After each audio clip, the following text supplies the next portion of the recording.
គេថា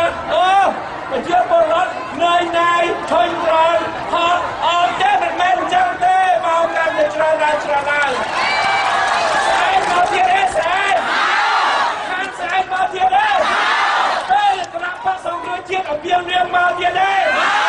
នៅណៃទេឃើញទេស្អែកណាដល់ទៀតទេ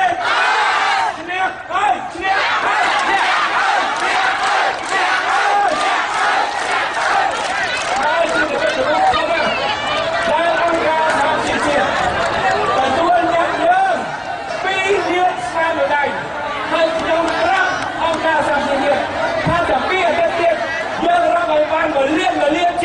ពេលនោះឈ្នះគណៈបព្វជិជនឈ្នះដែរ